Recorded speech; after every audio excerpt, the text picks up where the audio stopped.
The spring sun hung high over Clearwater Valley, casting gold across the mirror surface of the lake. Ethan Cole sat in his weathered wooden boat, fishing line trailing into water so clear he could see the rocky bottom 15 feet down. On the dock, his 9-year-old son Noah lay on his stomach, flipping through a book about airplanes. Pine trees framed the valley like cathedral walls. Birds called. The world felt small and safe. Then the sky tore open with a mechanical shriek. A private jet tilted at a sickening angle, black smoke pouring from its right engine. It hit the water 200 yards away. Ethan dropped his fishing rod and dove. Through the murky cloud of jet fuel, he saw the cockpit sinking. He yanked at the shattered window and pulled a woman free. She coughed once, violently, then breathed. He didn't know she was Vivian Hale. The next morning, Ethan stood in his small kitchen, brewing coffee in a dented percolator that had belonged to his father. Sunlight filtered through lace curtains his late wife had hung 6 years ago. The cabin smelled like pine and old paper. On the television in the corner, a news anchor was speaking in urgent tones about a miraculous survival. The screen showed aerial footage of rescue boats circling the crash site. Divers in the water. Coast Guard helicopters overhead. The banner read, "Billionaire CEO survives jet crash." Ethan turned it off before the reporter could say the woman's name. He didn't need to know. Heroes, in his experience, didn't get happy endings. They got complications. He poured his coffee and looked out the window at the lake. It was calm again, as if yesterday had never happened, as if the jet hadn't carved a scar across the sky. 6 years ago, Ethan had been a senior aerospace engineer at Hale Dynamics. He'd worked on experimental aircraft, systems so advanced they barely had names. He'd loved the work, loved the precision of it, the way metal and math and motion came together to defy gravity.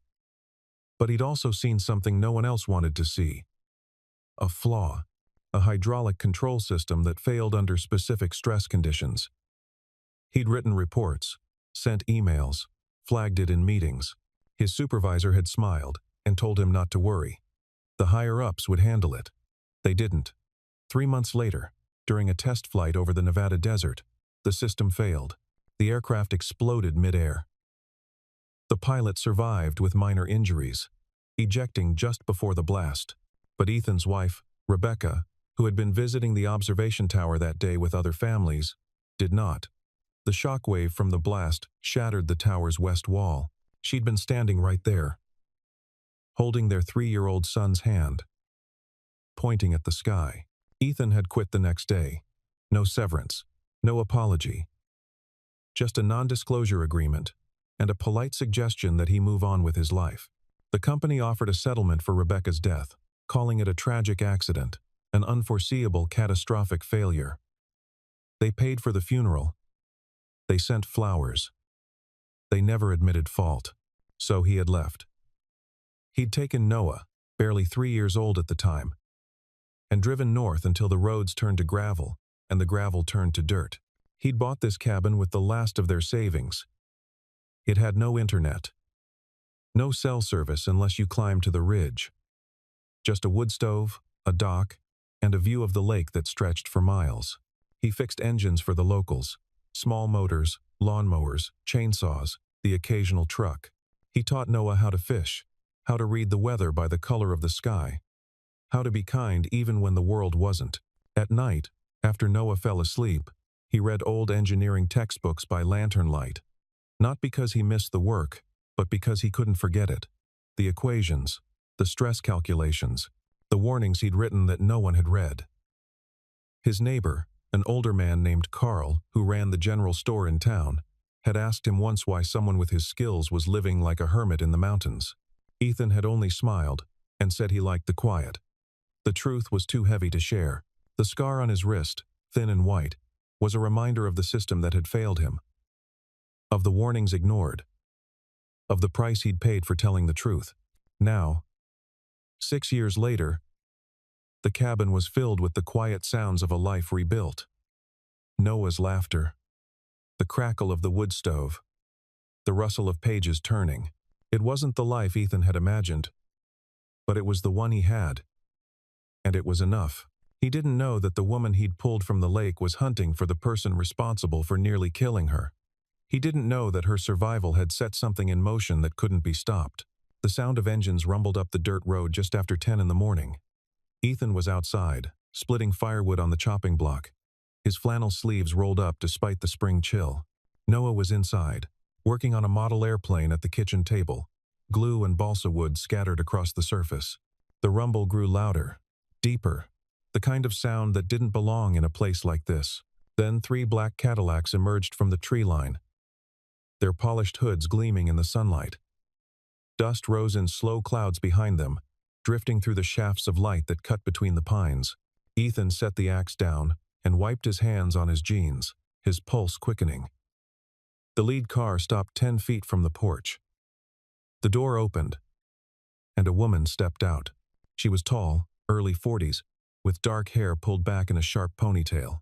She wore a charcoal blazer and slacks that probably cost more than Ethan's truck. A faint bruise marked her left temple, and there was a bandage on her jaw, white against her pale skin. But her eyes were steady, confident. Vivian Hale walked forward, her heels crunching on the gravel. Behind her, 2 assistants emerged from the other cars, both men in dark suits, carrying leather folders and tablets. One of them held a thick envelope, the kind that held checks with too many zeros. Vivian stopped a few feet away and extended her hand. Her grip was firm, professional, the kind of handshake that closed deals and ended arguments. "You saved my life," she said, her voice clear and direct. "Then you disappeared before I could even thank you. I wanted to do that in person." Ethan withdrew his hand slowly, his expression unreadable. "No need. I did what anyone would have done." Vivian's lips curved slightly. Not quite a smile. Not anyone. Most people would have filmed it and posted it before calling for help. Her assistant stepped forward, offering the envelope with both hands, like it was something sacred. "We'd like to offer compensation for your bravery, and we'll need you to sign a non-disclosure agreement, standard procedure for incidents involving the company." Ethan didn't take it. He looked past her, at the lake glittering through the trees, then back at her face. His voice was quiet but firm. "I don't want money, and I don't sign things anymore." Vivian tilted her head slightly, studying him the way someone might study a puzzle with a missing piece. There was something in his tone, something old and bitter, and carefully controlled. "You're not curious why my plane went down?" she asked.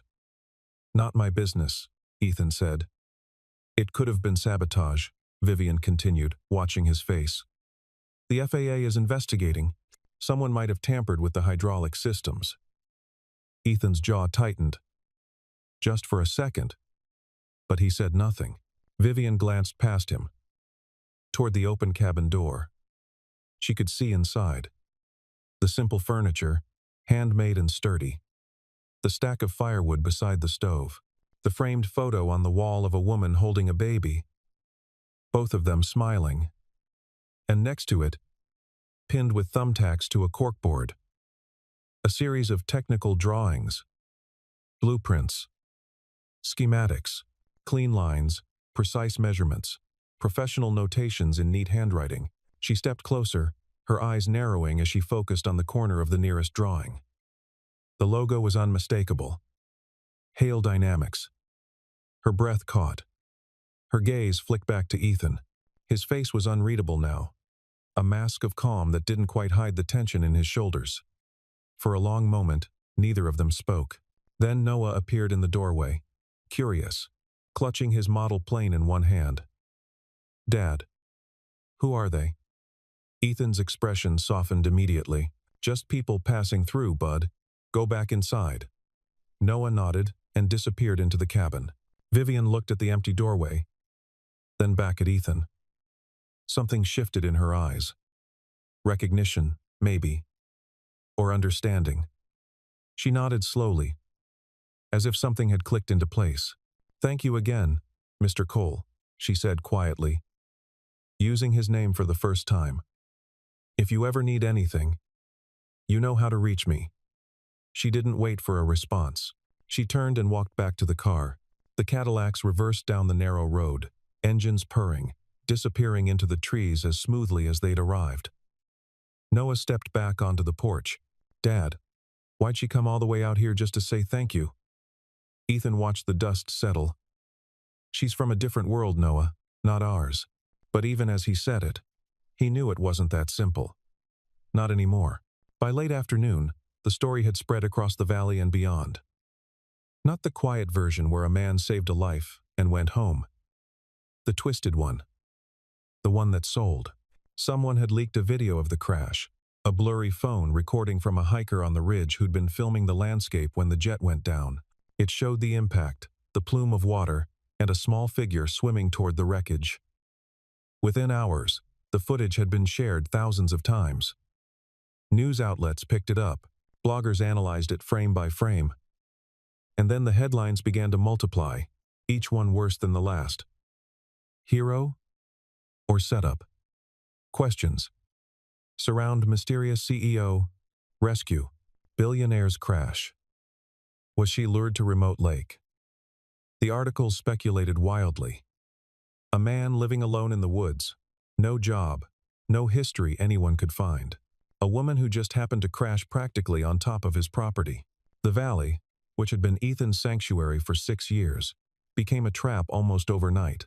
Reporters arrived by midday, renting rooms at the inn in town, parking their vans along the main road, knocking on doors and asking neighbors for quotes. Carl's General Store became ground zero. Cameras set up outside, journalists buying coffee, and asking everyone who walked in if they knew Ethan Cole. Carl called from the store around 2 in the afternoon, his voice apologetic and strained. "Ethan, I'm real sorry about this. They're saying things, bad things. People are starting to believe it." Ethan thanked him and hung up without saying much else. At the garage where he worked part-time, his boss, a man named Ray who'd given him a chance when no one else would, pulled him aside near the end of the day. Ray's face was apologetic but firm. "Look, Ethan, I don't believe what they're saying, but people are talking, and my customers are uncomfortable. I think it's better if you take some time off. Just until this blows over." Ethan didn't argue.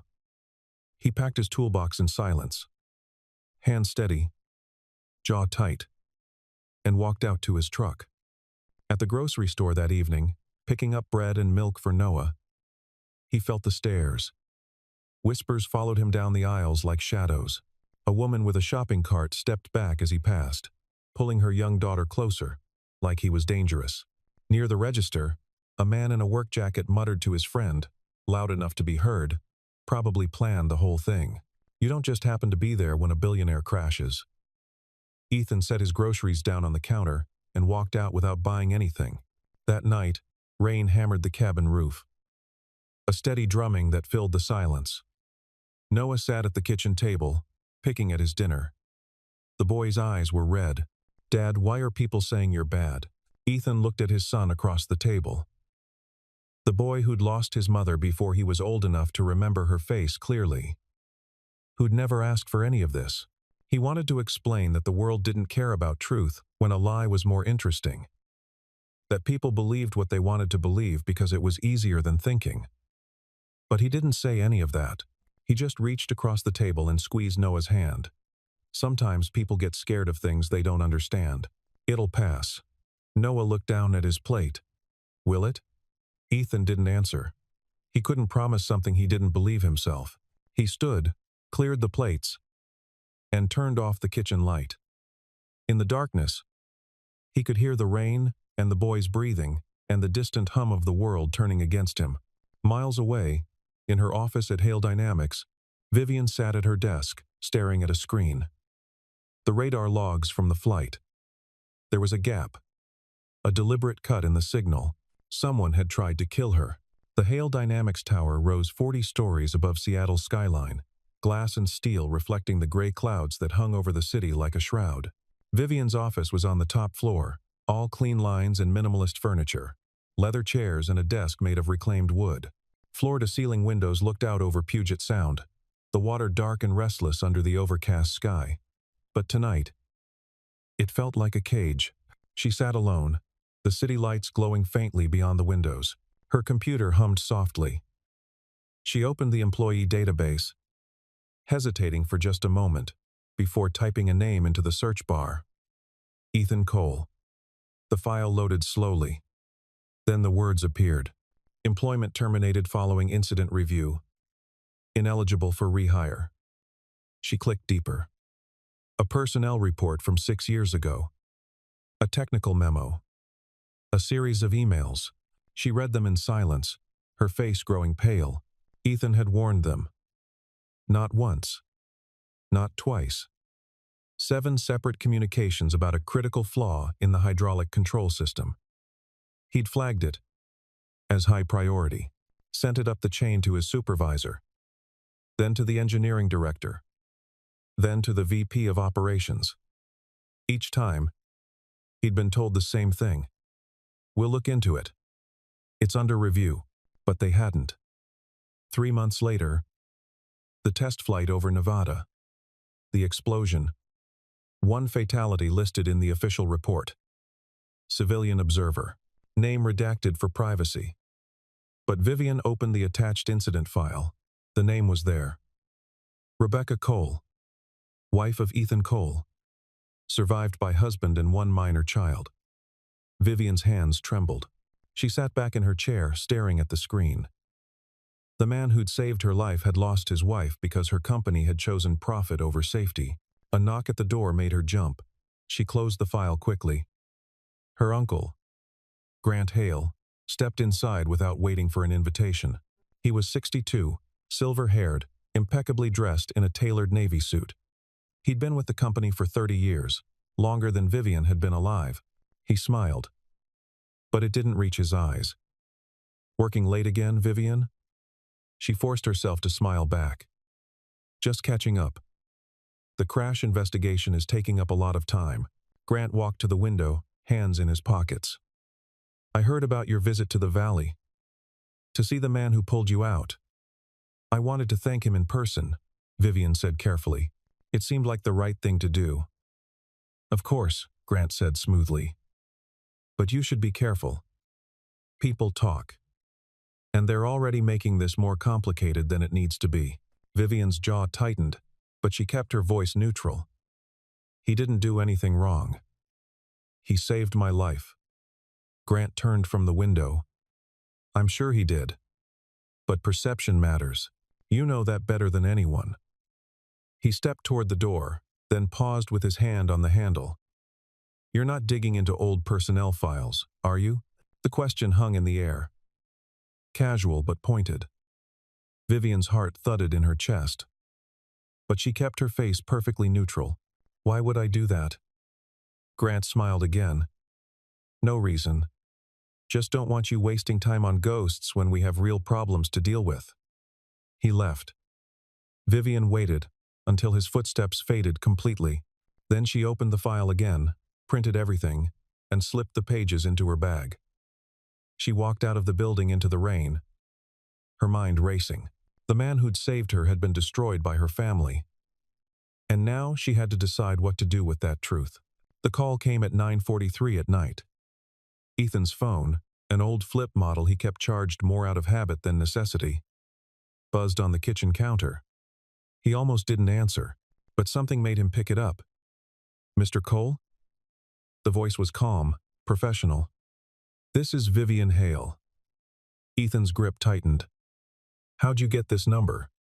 I have resources. I need to see you, tonight. It's important. I don't think that's a good idea. The press is already. Your son, Vivian interrupted.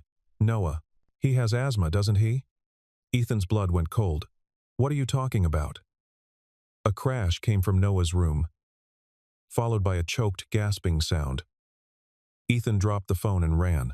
Noah was sitting up in bed, clutching his chest, his face pale and slick with sweat. His mouth was open, struggling for air, each breath a shallow, desperate wheeze. Ethan grabbed the inhaler from the nightstand, shook it, pressed it to Noah's lips. Nothing. Empty. He tore through the bathroom cabinet. The backup inhaler wasn't there. Noah's breaths came in short, desperate wheezes, his lips tinged blue. Panic clawed at Ethan's throat. He scooped Noah up and ran for the front door. But before he reached it, headlights flooded the driveway. The black Cadillac skidded to a stop. Vivian jumped out. "Get in. Now." Ethan didn't hesitate. He climbed into the back seat, cradling Noah against his chest. Vivian slid behind the wheel and gunned the engine. The car roared down the dirt road, headlights cutting through the darkness. Noah's breathing was growing shallower. Ethan held him tighter, his voice breaking. "Stay with me, buddy. Stay with me." The drive should have taken 40 minutes. Vivian made it in 25. The emergency room doors flew open. Nurses rushed forward with a gurney. Ethan set Noah down, his hands shaking. A doctor in blue scrubs took over, hooking Noah to a nebulizer. The boy's chest began to rise and fall more steadily. Ethan sank into a plastic chair in the hallway, his head in his hands. Vivian stood a few feet away, soaked from the rain. She didn't say anything. She just stayed. An hour passed. Finally, the doctor emerged. "He's stable. We'll keep him overnight. But he's going to be fine." Ethan exhaled, a sound somewhere between a sob and a laugh. He walked into the room and sat beside his son's bed. Noah's eyes were half closed, the oxygen mask fogging with each breath. "Dad? I'm here. I'm right here." Vivian appeared in the doorway. Ethan looked at her, his eyes red. "Thank you. Without you, I couldn't have saved him." She stepped closer. "You're not alone in this, not anymore." Ethan reached into his jacket pocket and pulled out a small USB drive. He held it out. "Everything I kept. The warnings. The emails. The proof of what happened 6 years ago. It's all here." Vivian took it, her fingers closing around the cold metal. "Why are you giving this to me?" "Because you're the only one who can do something with it." She nodded slowly. "Then I will. I promise." The conference room was small and anonymous, tucked into a law office on the edge of downtown Seattle. Vivian sat at one end of the long table, Ethan at the other. Between them, an independent forensic engineer named Dr. Laura Simmons connected the USB drive to her laptop. The projector hummed to life. The screen lit up. Files opened one by one.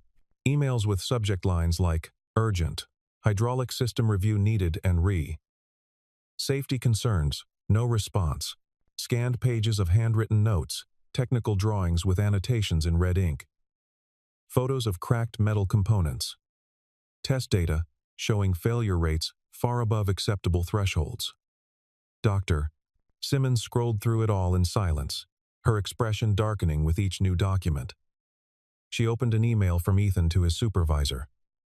"Hydraulic control system shows catastrophic failure under sustained load. Recommend immediate grounding of all units pending redesign." The response, 3 days later, was a single line. "Your concerns are noted. Continue with scheduled production." Dr. Simmons clicked to another file, a memo from the engineering director to the executive team. "Minor technical issue flagged by junior engineer. Cost of recall estimated at $2.3 billion. Recommend internal review only." She leaned back in her chair. Finally, she looked up. "This is damning. Whoever signed off on these systems knew they were unstable. Knew people could die." Vivian's voice was quiet. "Who signed off?" Dr. Simmons clicked open a scanned approval form. At the bottom, a signature in blue ink. "Grant Hale."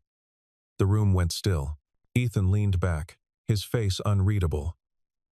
Vivian stared at the screen, her hands flat on the table. "He approved it to avoid a recall," Dr. Simmons said. "A recall would have cost the company billions. So he buried the reports and pushed the aircraft into production anyway." She glanced at Ethan. He made sure the blame went elsewhere, blamed the pilot, and when that wasn't enough, he made sure the person who'd warned them couldn't warn anyone else. Ethan's voice was flat. "They fired me the day after the explosion, told me if I talked to anyone, they'd sue me and make sure I never worked again." Vivian stood abruptly, pacing to the window. Rain streaked the glass. "If I go public with this," she said slowly, "it'll destroy the company." Thousands of people will lose their jobs. My family's name will be ruined. Ethan's voice cut through. And if you don't, more people will die. She turned to face him. His eyes were steady, not accusing, just honest. Vivian nodded. Then I know what I have to do. Dr. Simmons closed the laptop. I'll prepare a full technical report. It'll hold up in court. In front of the FAA. Anywhere you need it. Vivian thanked her and left the office. Ethan followed her into the parking garage. You don't have to do this, he said quietly. You could bury it. Protect yourself. Vivian looked at him. I could. But then I'd be just like him. She paused. The truth always rises. Like that plane in the lake.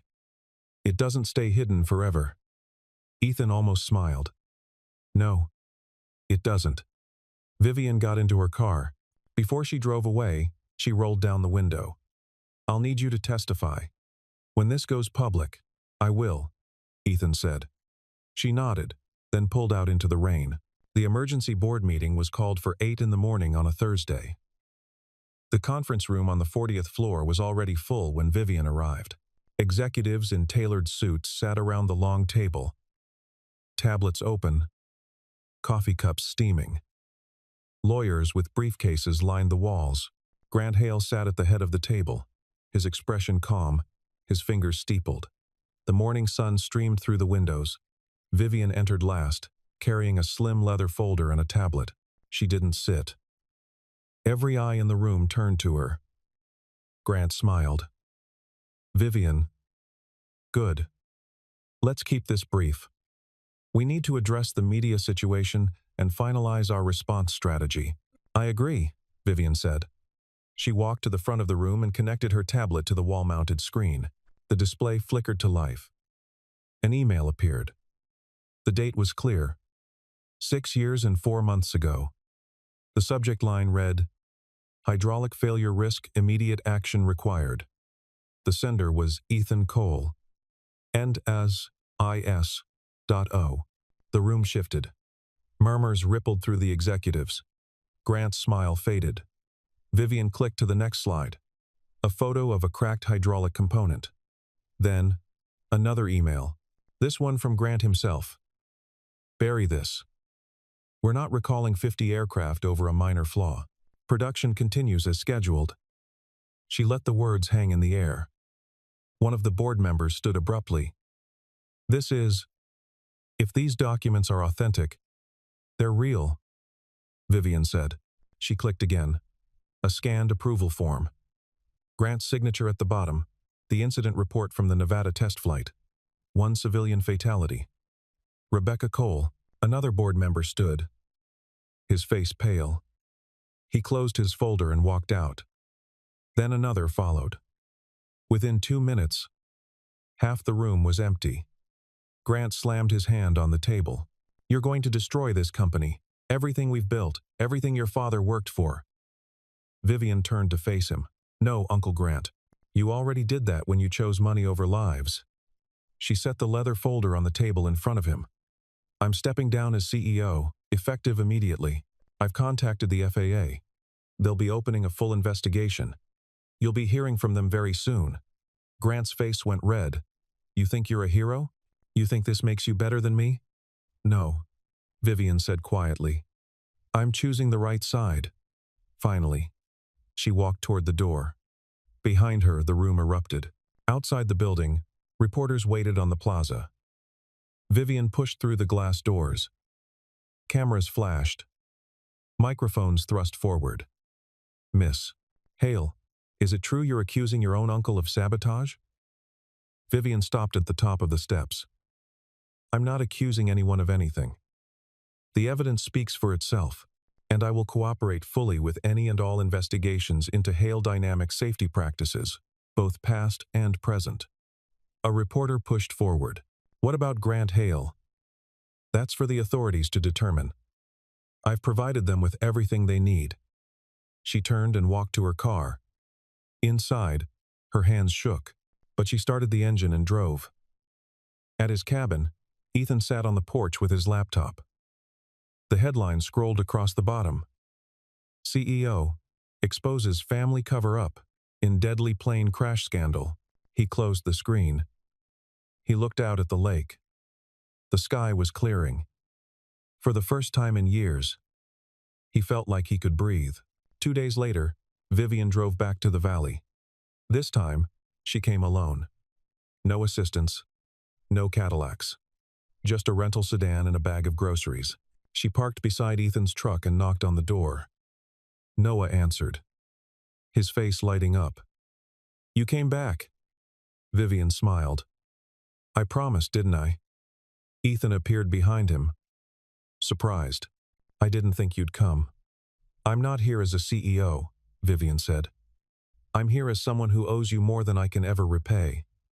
She held up the bag. "I brought dinner. If that's okay." Ethan stepped aside. "Come in." They ate at the small kitchen table. Spaghetti with marinara, garlic bread, a salad. Simple food. Noah talked about his model planes, showing Vivian his latest project. She listened, asking questions, genuinely interested. After Noah went to bed, Ethan and Vivian sat on the porch, mugs of coffee in their hands. The stars were out. "I lost my faith in people a long time ago," Ethan said. "After Rebecca died, after they fired me, I stopped believing that doing the right thing mattered." Vivian looked at him. "And now? Now I think maybe it does. Because of what you did. You risked everything. Your career. Your family. That's not nothing." Vivian shook her head.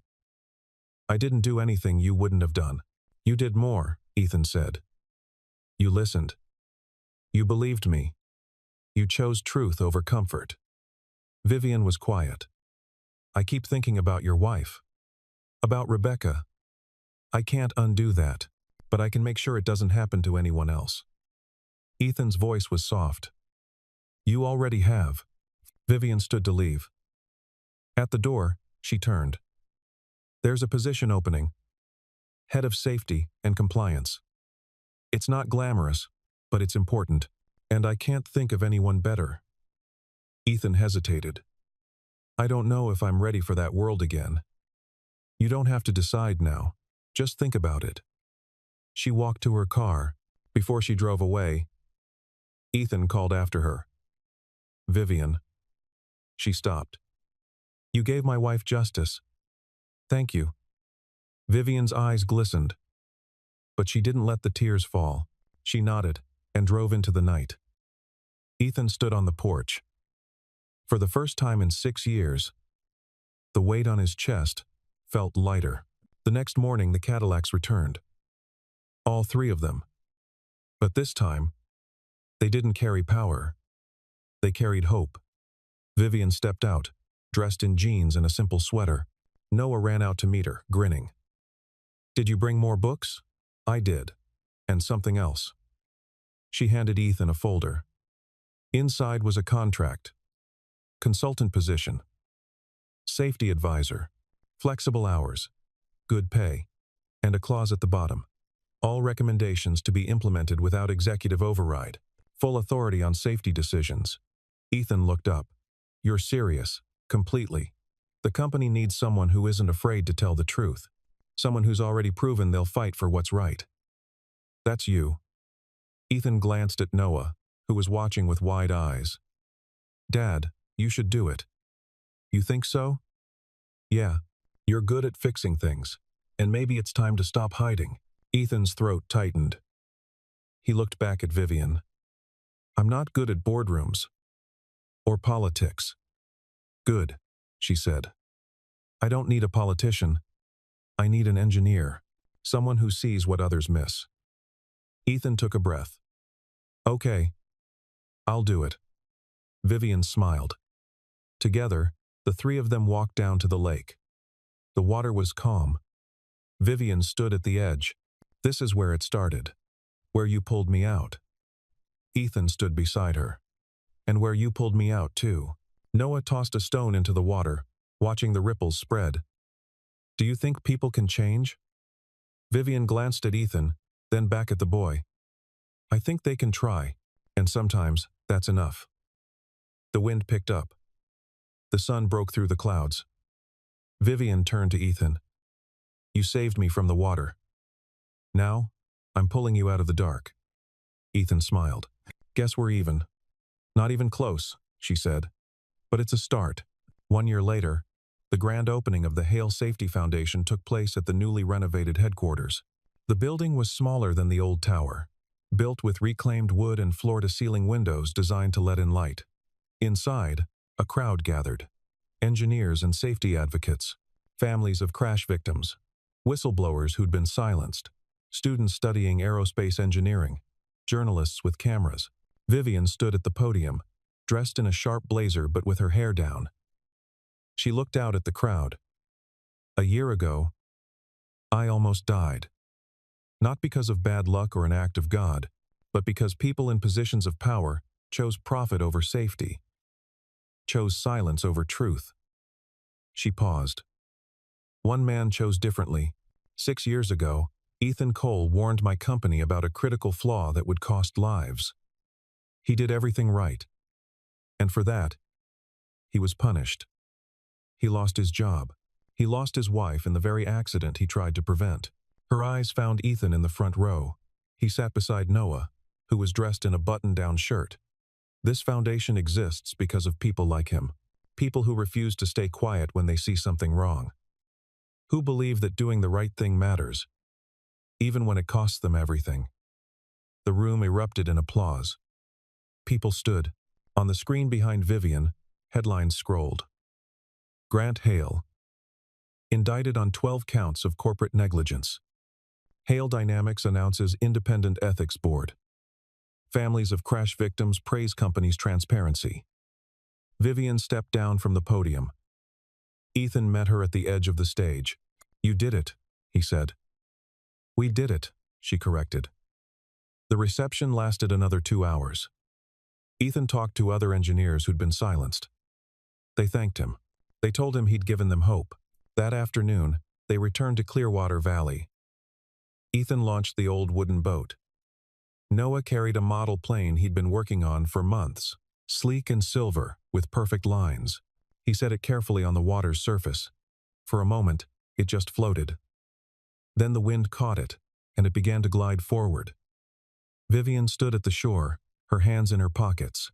You know, I used to think power was about control, about being the one in charge. And now? Ethan asked. Now I think it's about letting go. About trusting other people to do what's right. Noah ran back from the water's edge, his shoes wet, his face flushed with happiness. Ethan pulled him close. The three of them stood at the edge of the lake as the sun began to set. The light turned golden, then amber, reflecting off the water in shimmering waves. Vivian spoke quietly. Sometimes the most valuable thing isn't saving someone's life. It's being forgiven. Ethan looked at her. You didn't need forgiveness. You needed courage, and you found it. She smiled. The past wasn't erased. The pain wasn't gone. But the future felt possible. The lake shimmered. The sky stretched wide and clear, and the light on the water looked like hope.